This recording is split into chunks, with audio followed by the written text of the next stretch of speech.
Maral, Maral 2. Donc, on est Tano Abanan.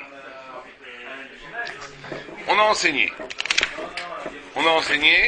Shesh Dvarim Neemru. Alors, je sais pas ce qu'il a là, on est enfin dans les Amaretz. 6 choses ont été dites sur les Amaritim. Amaritim, ce sont les incultes. Ceux qui sont dans le monde de la terre, qui ne sont pas à tort. En Mosrim Lo Edut. Ils n'ont pas le droit de témoigner. Un Amarès n'a pas le droit de témoigner. Il sait, mais il fait pas. Oui, il sait même pas. Est-ce qu'il a la conscience On parle d'un religieux. Un Amarès, c'est un religieux, mais qui ne veut rien avoir à faire avec les choses de l'esprit.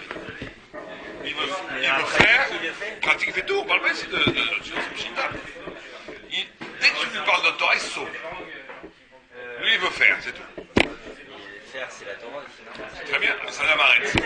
On ne dit pas que c'est pas un juif. Mais il fait les mitzvot, mais il ne veut pas penser. Il ne veut même pas commencer à faire. Il fait toutes les mitzvot. Il n'est plus religieux de tout l'Amaretz. Il fait toutes les mitzvot. Il se fait par la pensée que ça commence. Non, t'as plein de femmes, t'as plein de gens qui font les mitzvot, ils considèrent qu'ils ne veulent même pas penser. Ils font les mitzvot, c'est bien. Ils ne veulent pas réfléchir, ils ne veulent pas étudier. Ils te disent, dis-moi ce qu'il faut faire, je fais. Il ne me prend pas la tête. C'est-à-dire qu'il ne veut même pas commencer à réfléchir. Un cours de Torah, il commence, il dort. Tu ne connais pas comme ça? Tu commences à mettre dedans, là, c'est le somnifère radical. Tu parles de Torah, là, qui dort. Tu leur donnes une idée de Torah, ils dorment avec des yeux globuleux. Tu leur parles d'argent, ça se pétille. T'as jamais vu ça? Tu leur parles de n'importe quoi, ils sont intéressés. Football, tennis, oignon, vacances, ils s'excitent. Tu leur parles de Torah. Ça, c'est un maretz. C'est celui qui n'est pas intéressé par l'esprit. Alors maintenant, dit effectivement le Mishnah Berurah que de nos jours, quelqu'un qui est intéressé par les choses de l'esprit, même Goy, n'est pas un amaretz. Donc c'est pas que parce qu'il ne veut pas étudier la Torah, c'est parce qu'il n'est pas intéressé par les choses de l'esprit, plus mal. Mais quelqu'un qui est intéressé par les choses de l'esprit, ça parle, il a pris cet intérêt. Enfin, s'il a pris Corus ou pas, mais c'est pas l'amaretz. Amaretz, c'est celui qui, dès que tu lui parles de concept, il fuit. D'idée, il ne veut pas d'idée. Il veut nourriture, argent, plaisir. Voilà. Plaisir, argent, matière. C'est ça qui l'intéresse. Il attaque un C'est Shabbat, il mange Il fait Shabbat, il fait tuer tout. Mais d'ailleurs, les Juifs à l'époque, c'est pas comme aujourd'hui. D'ailleurs, même nos arrière-grands-parents avaient beaucoup comme ça. C'est là. En Tunisie ou en Algérie, beaucoup de gens faisaient. mais il savait pas trop. Ils ne voulaient même pas savoir combien de gens sont devenus chiloni parce qu'ils posaient une question à leur père, leur père donnait une claque. Moi j'ai entendu des gens comme ça. Mais vous savez pourquoi je suis pas religieux aujourd'hui? Mon père était très religieux. Parce que j'ai osé une fois poser la question, pourquoi est-ce qu'on va d'abord de manger à qui? Le pauvre gosse, il voulait simplement, le père se sentant menacé dans sa virilité de père, qui ne connaissait rien, là, qui me donne une claque. Vous avez jamais entendu cette histoire? C'est pas une fois comme ça, c'est 10 fois. Ou bien la fille qui est un peu se maquillée parce qu'elle voulait être jolie, le père il l'a frappé, il lui expliquait pas, rien du tout. C'est des gens qui ne savaient pas manipuler les idées des pauvres. C'est pas de leur faute d'ailleurs, forcément. Ils sont nés dans des milieux qui ne leur permettaient pas cela. Mais ils étaient très religieux, hein. Les mecs ont fait un religieux quand même. C'est très marqué. Jamais ne mangerait pas cachère, jamais. D'accord? Dans tous les cas, on a dit 6 choses sur les Amaretz. 1, il ne peut pas témoigner. 2, El Mekabli Medut Mimeno. El Mosrim Lo Edut. On ne lui donne pas. Ah non, on ne lui fait pas part d'un témoignage. 2, on ne reçoit pas, il ne peut pas témoigner. 3, on n'a pas le droit de lui révéler un secret. On ne révèle jamais un secret à la maïs. Alors pourquoi? 4, on ne le fait pas Gabay Zdaka, c'est celui qui. Il y a toujours dans une communauté quelqu'un qui est responsable de la caisse de la Zdaka. Tu donnes l'argent à la Zdaka, mais il y a quelqu'un qui va dire voilà, il y a une partie. Là, ici, il faut absolument qu'on fasse une caisse de Zdaka. Je pense que c'est très important. Il faut qu'on fasse ici une caisse de Zdaka dans cette Keïla. Et que quand les gens ont vraiment besoin dans la Keïla, pour les gens de la communauté, on leur prête ou on leur donne. Il faut absolument faire ça. Si quelqu'un veut se dédier à être le Gabay Zdaka, c'est une grande mise. Dans tous les cas, on ne prend pas un Amaretz comme responsable de la caisse de la Zdaka. On ne le prend pas. Et on ne va pas seul avec lui sur le chemin. Mais les Shomrim qui dit Af en machizim al avedato. Et certains disent ça c'est très grave, que si on trouve un objet qui a une mise à la Torah de rendre une perte d'objet, si on trouve son objet, on ne le rend pas. Là c'était fou, c'est comme un goy presque. L'objet d'un abaret. Mais ça c'est Yeshomrim. Yeshomrim. Et c'est quoi la différence entre un abaret et un rachat? Un rachat c'est celui qui fait, parce qu'on a dit un rachat il peut être très intelligent, très savant, mais il fait une avéra de la Torah de façon méside. C'est un rachat. Il y a deux définitions du rachat. Il y a une définition halachique du rachat et une définition agadique du rachat. La définition halachique du rachat, c'est quelqu'un qui, de façon volontaire, transgresse un des commandements de la Torah. Il veut. Et on lui dit, je suis chez moi la paix, je veux tout ça, je ne peux pas faire. Ça, c'est un rachat. Quelqu'un qui se rase avec un rasoir à main. Il fait toutes les mises comme ça, rachat. Quelqu'un qui mange du cochon. Il faut que ça soit d'oraïta, que ça soit écrit dans la Torah pour que ça soit rachat. Si c'est des rabanans, ça ne s'appelle pas rachat, ça s'appelle problématique. Mais si ouvertement, il transgresse même un commandement, ça s'appelle rachat. Ça, c'est l'explication halachique. C'est comme ça un rachat qu'on appelle un rachat qui n'a pas le droit d'être témoin. Un rachat agadique, c'est comment le Maharal explique, c'est quand quelqu'un est dominé majoritairement par ses passions. Donc c'est déjà plus restrictif, ou moins restrictif, ça dépendra. Quelqu'un peut faire toutes les mitzvot, mais si fondamentalement, l'homme a un yatzara, yatzarato, qu'est-ce qui s'appelle un rachat? Si le côté du mal le domine tout le temps. Ça ne veut pas dire qu'il n'y a pas du bien. Un rachat, il peut être capable à un moment donné d'un acte formidable. Formidable. Parce qu'à un moment donné, son yatzarato, il a peut-être une âme plus belle que la tienne. Et quand il veut de bien, c'est lumineux, c'est magnifique, parce qu'il est grand. Simplement, il s'est laissé avoir par son yatzara. C'est son patron sans son yatzara. Un tzaddik, c'est le contraire. Son patron, c'est Hachem, c'est yatzarato. Ça ne veut pas dire qu'on va faire des avéras, il ne peut pas faire des avéras horribles. Une fois, il va tomber, ça va être terrible. Son yatzara est peut-être plus grand que le yatzara du rachat. Et le Benoni, c'est qui le Benoni? Le moyen, la Gemara dit qu'on doit se voir tous comme Benoni, c'est qui? Qui est dominé par les deux. Le pauvre gars, on doit tous se considérer comme Benoni. Des fois c'est comme ça, des fois c'est comme ça, c'est tout le temps, il n'est pas paisible. Parce que des fois ça marche bien, le yatzara, il est dominé par les deux. Il ne peut pas dire le mal me domine, il ne peut pas dire le bien me domine. Les deux me dominent. Donc il est ballotté entre les deux forces. Ça c'est un Benoni. C'est ça la définition essentielle du rachat et du tzaddik et du Benoni. C'est de savoir par quoi est-il dominé. D'accord? Mais en tous les cas, Amaret, c'est encore avec ça. Amaret, ça peut être même quelqu'un de très gentil, qui fait jamais la verra, qui est dominé par le bien, mais il ne veut pas penser. Alors, quoi c'est lui ça qui va nous expliquer? Pourquoi est-ce qu'un Amaret ne veut pas penser? Pourquoi est-ce qu'il y aurait une passion dans l'homme? Et attendez, Amaret, ça a été une tradition historique qui a duré des siècles. Il y a toujours eu en Israël ce qu'on appelle les pochrim, les parouches, ceux qui sont porchim, ce sont comment on est traduit au porchim? Les prouchim. Les prouchim, c'est les séparés. Les tamid chacham. Et le Amaret. Il y a toujours eu ça. Donc on voit qu'en Israël, il y a un visage qui s'appelle Amaret, qui est de faire le jour des mitzvot, mais de ne pas vouloir absolument rentrer dans la pensée torah. Ça existe, mais c'est pas un rachat. Un rachat, ça peut être quelqu'un même qui tue la torah toute la journée. Hein. Et les gens qui tuent la torah toute la journée sont des chivot, pas pire jusqu'à c'est des rachats. Parce qu'ils sont dominés essentiellement par Yatzara. Ils sont jaloux tout le temps, ils sont méchants, ils n'ont pas. C'est des rachats, ils mourent. Ah, tu me diras qu'ils ont avec les papillotes, d'accord, c'est des rachats. Parce qu'ils sont dominés par le mal.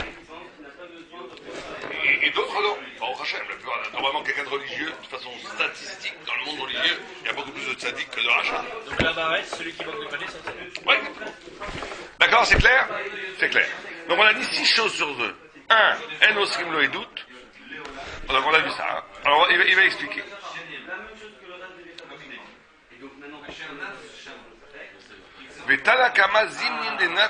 Alors pourquoi est-ce que le Tanakama pense qu'il faut lui rendre la Veda?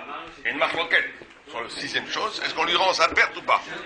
Le Tanakama il dit non, il faut lui rendre la perte, il faut lui rendre sa perte, son Aveda. Pourquoi? Parce que des fois, Zimnim, des fois, les Nafakvine Barama Alia, peut-être qu'il va sortir de lui un fils super. Le fils d'un Amaret, c'est pas forcément sûr que son fils sera Amaret. Donc il faut lui rendre ce qu'il a perdu. Même le Tanakama il dit qu'il faut pas lui rendre à cause de lui. Il faut lui rendre parce que peut-être que de lui sortira un fils qui sera Tamid Chacham, bien. Et donc tu n'as pas le droit d'enlever ce patrimoine à cette famille parce que peut-être dans cette famille il va sortir quelqu'un de bien. Exactement. Alors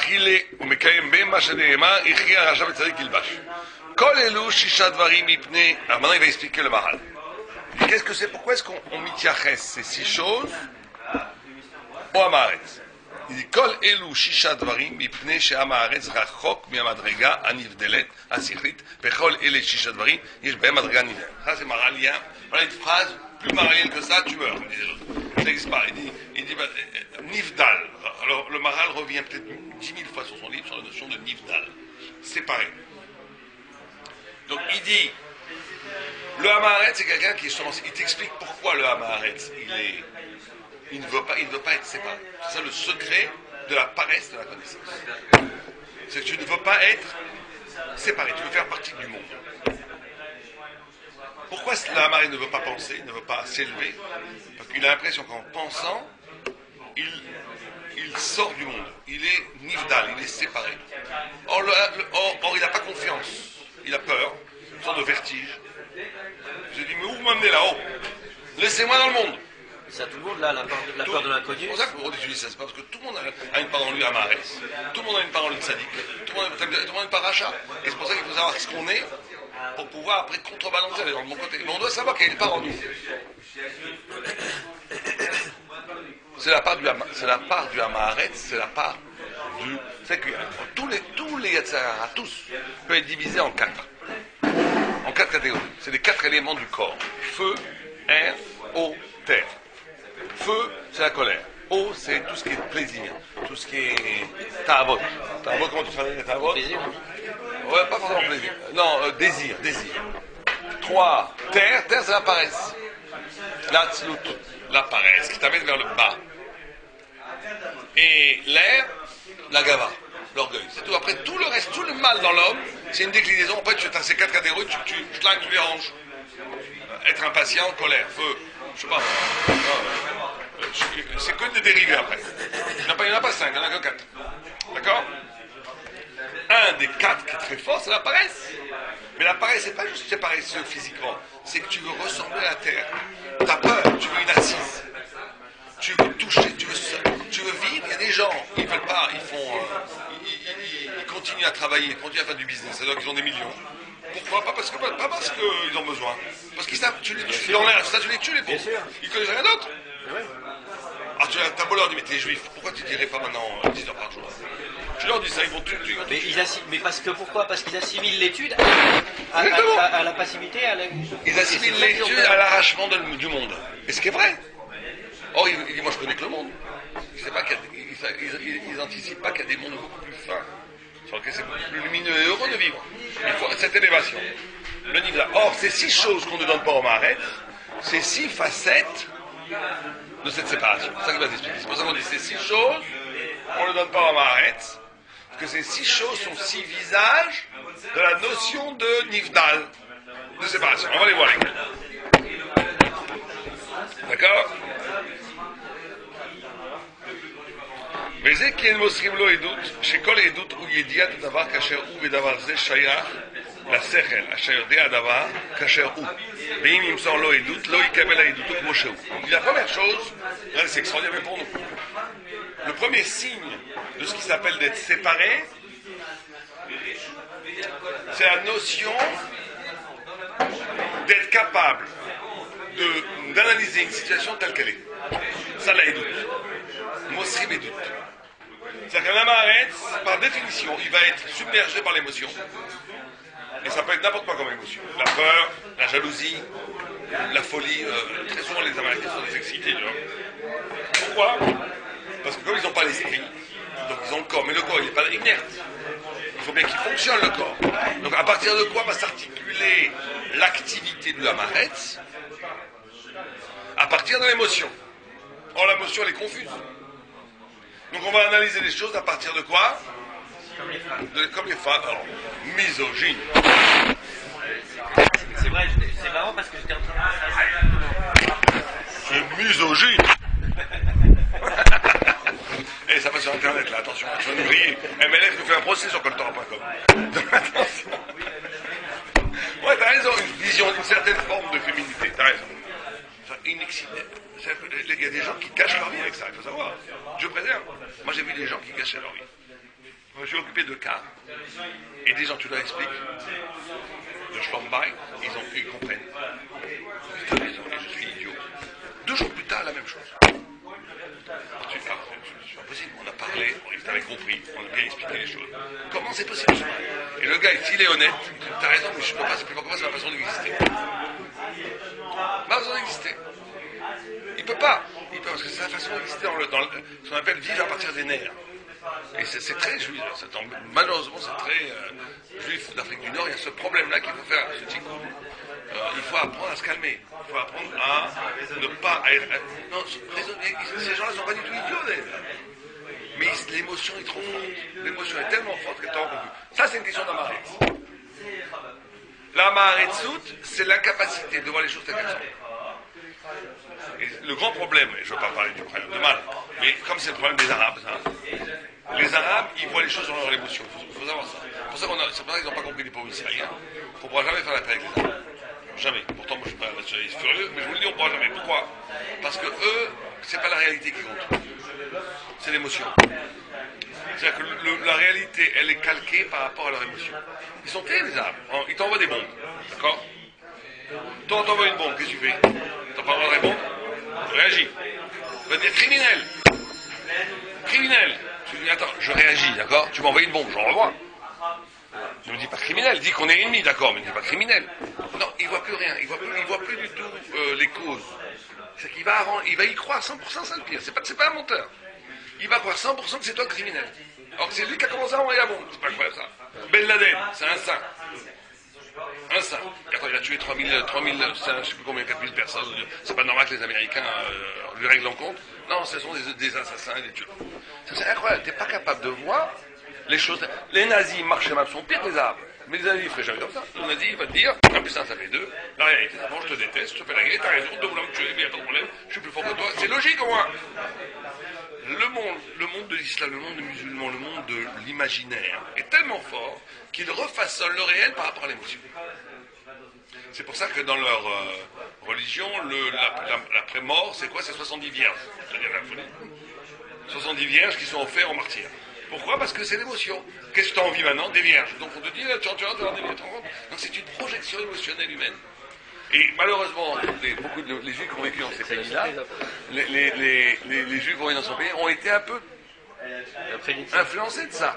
Et regarde, tu demandes très souvent une mère Sfaradi, elle a un fils qui a cassé tous les carreaux de l'immeuble, tu vas la voir, tu dis, madame, votre fils a tout cassé, elle va dire, mon fils est un ange, mon fils est une merveille.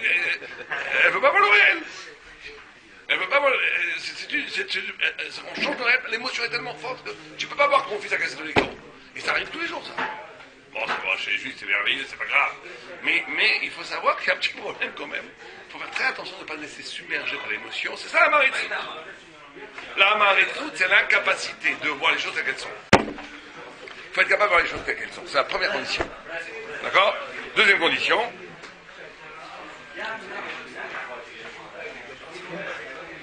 Où tu vas? J'ai un rendez-vous à 10h. À 10h, il y a aussi pour 10h20. Bon, au moins, tu as appris une chose des schistes. Vois les choses telles qu'elles sont.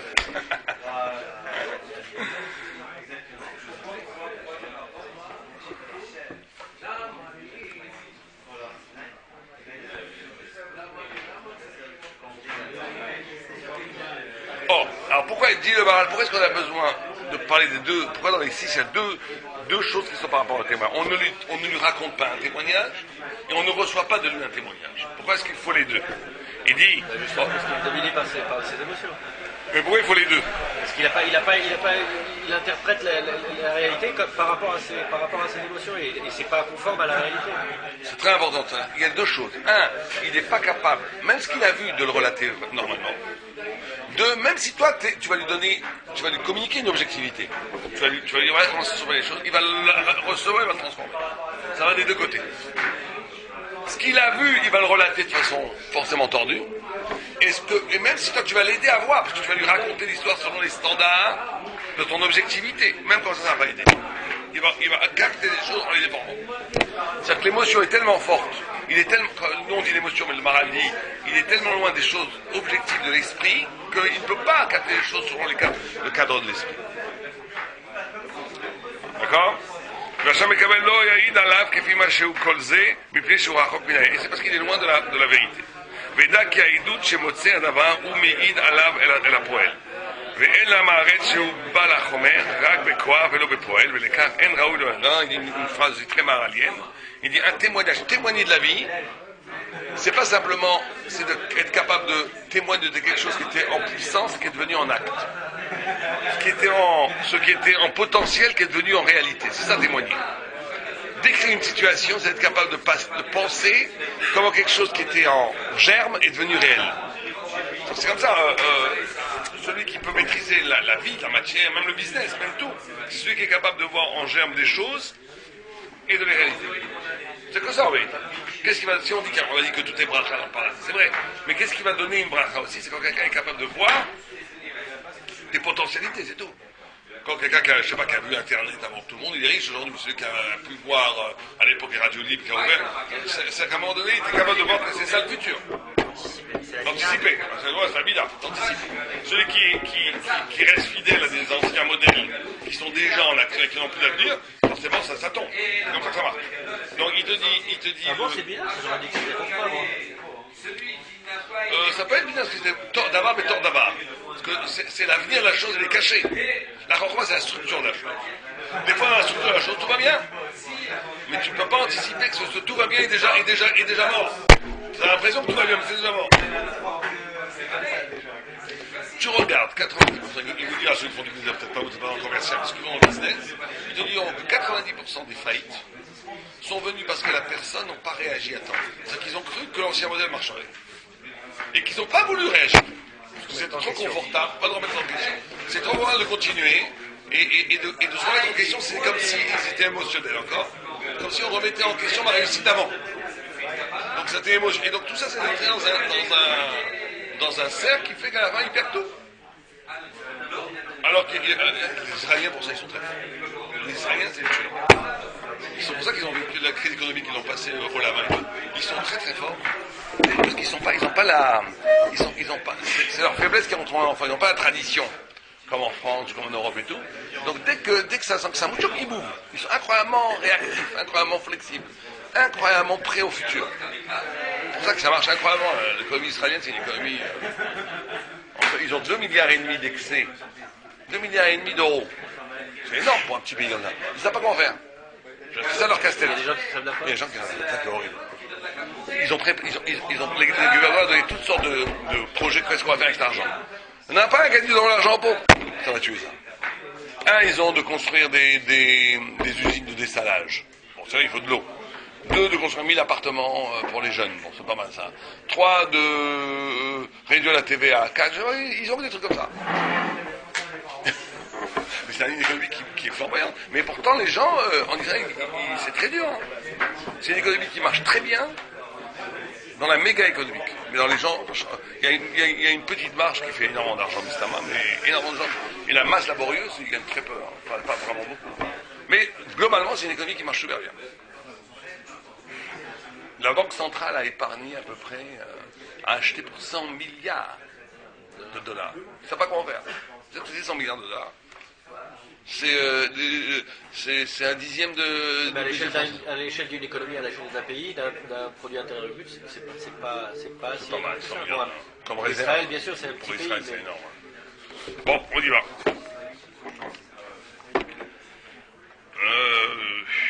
Tu regardes même l'Allemagne, qui est un très grand pays industriel, ils veulent arrêter le nucléaire là. Ils disent que ça va leur coûter, c'est un problème budgétaire de 40 milliards. Donc ça va, non. Pour l'Allemagne, 40 milliards, c'est un problème. Alors quand ça a 100 milliards de plus, et que c'est un tout petit pays par rapport à l'Allemagne, c'est énorme. C'est énorme. Non mais c'est vrai que moi je me demande, chaque fois que je demande aux économistes, pourquoi vous ne prenez pas cet argent? Et vous ne donnez pas à tout le monde. 100 milliards, tu donnes 100 milliards à 7 millions de personnes. C'est un chèque, tout le monde serait content en Israël. Je sais pas, tu divises 100 milliards par 7 millions. Avec ça, des familles de 10 personnes dans les chivotes, chaque personne dans un chèque, ça serait énorme. C'est du genre de 60-80 000 dollars par personne. Ça, c'est énorme. Non, ça ferait de l'inflation. Pas comprendre. En tous les cas, c'est comme ça. Maintenant, on en est où? Donc,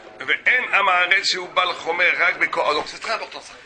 Il te dit, le sechel, l'esprit te permet de ne pas être captif, hypnotisé par le présent. Il te permet de voir le futur, la potentialité d'une chose. L'émotion te capte dans le présent. Pour ça, il ne peut pas témoigner, on peut voir ça dans son témoignage. Parce que le témoignage, c'est être capable de sortir des conclusions d'un... Témoigner, c'est pas juste réciter ce qui s'est passé. C'est être capable de sortir la véritable conclusion d'une situation. On ne te demande pas d'analyser en étant témoin. On ne te demande pas de rentrer ton appréciation dans un témoignage. Tu as raison, mais quand tu témoignes, sans t'en rendre compte, tu es en train de le faire. Pas savoir qu'est-ce que tu dis qu'il a tué le bonhomme. Peut-être qu'il s'est levé pour se gratter, que c'est tombé par hasard à la main. C'est ta vision des choses qui est associée à ton émotion. Exactement. Qu'est-ce qui rend ton témoignage crédible? C'est qu'à un moment donné, tu dis... Ton attachement à retranscrire que ce qui s'est réellement passé. Ça, c'est déjà un jugement. Ça, c'est déjà une capacité d'abstraction. Tu peux pas, si tu es pris dans l'émotion, tu n'as pas cette capacité de voir que les choses sont en quoi. C'est le jugement. Le jugement, c'est de comprendre. Tu vas dire, cet homme a tué un autre. Peut-être qu'en vérité, il n'a pas tué, peut-être qu'il est tombé dessus sans faire exprès, qu'il a étouffé parce qu'il dormait, on va savoir. Je rentre pas là-dedans. Non, on va te dire qu'est-ce qui s'est passé, tu rentres là-dedans. Quand tu dis il a tué, tu l'as tué. Tu dis pas, il a posé sa main, il l'a tué par accident. On serait qu'il ne sera pas condamné à mort si tu dis ça. Donc, sans rendre compte, tu fais une évaluation du réel. Cette évaluation du réel, c'est une capacité de déployer ce qui est vrai d'une situation. Ça s'appelle Poel Mikroar. Or, le Hamaretz, il n'est que dans le Koar. Il n'est que dans le potentiel. Il n'est pas dans le Koar, dans le Poel. Ok, ça c'est la deuxième chose.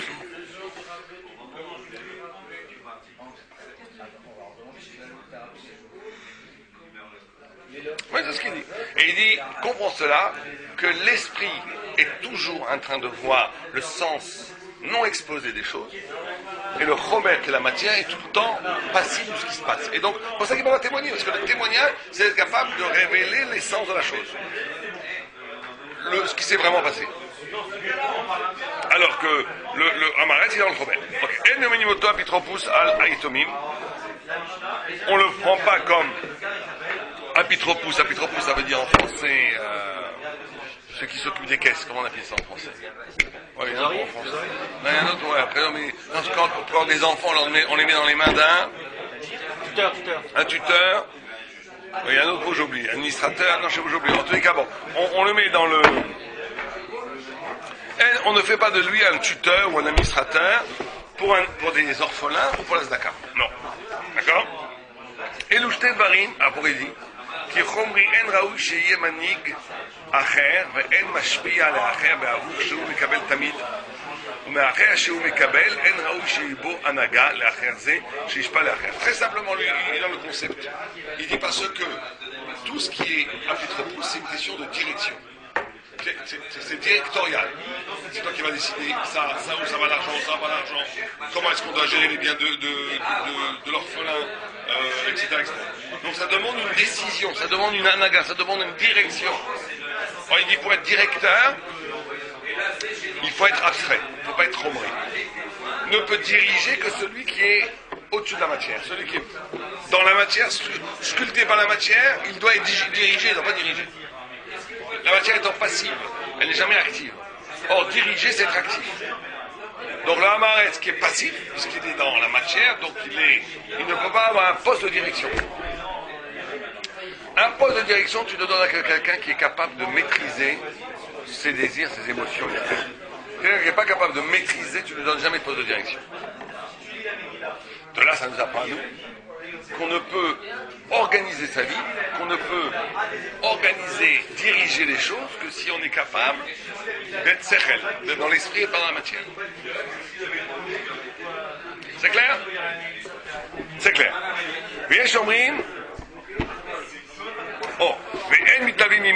On ne va pas avec lui sur le chemin, parce que comme c'est quelqu'un de nerveux, dans l'émotion, voyez jusqu'à où ça va?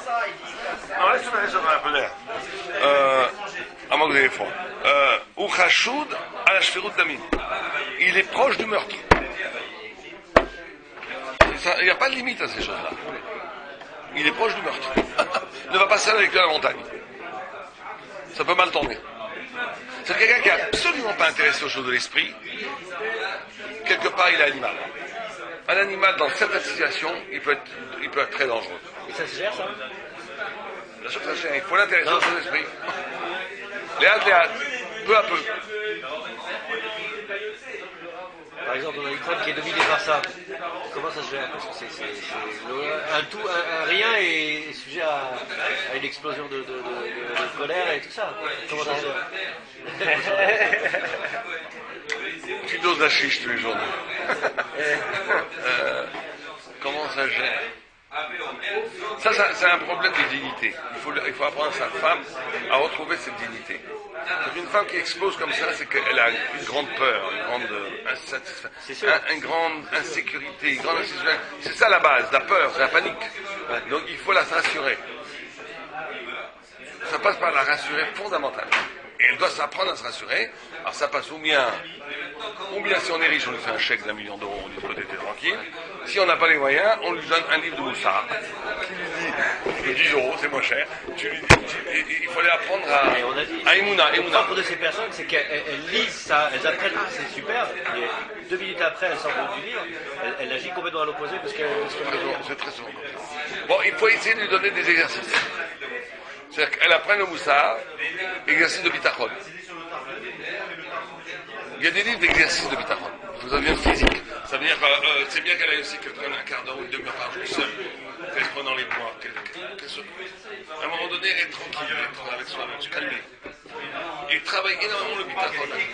Dire des témoins, dire tous les jours le CPT, c'est magnifique ça. Ça donne un fluide comme ça, où tu es rassuré un peu par le bon Dieu, on va dire. Ça permet de calmer beaucoup les deux. Oui, c'est vrai. Mais ça, c'est une bénédiction, le calme, la sérénité. La sérénité, c'est une bénédiction incroyable. La Gemara, elle dit la non-sérénité, c'est le guéhinom. Celui qui est toujours en colère et tout. La Gemara, elle dit, il n'y a pas une vie. La Gemara, dit, il y a 3 personnes qui n'ont pas une vie. Une des 3 personnes, c'est les nerveux. Ils n'ont pas de vie. C'est eux les premiers malheureux, ça. Ils n'ont pas de vie. Ça empêche d'avoir la vie, oui. De vivre, de goûter à la vie, oui. Bien, on a dépassé le temps, donc on continuera ça demain.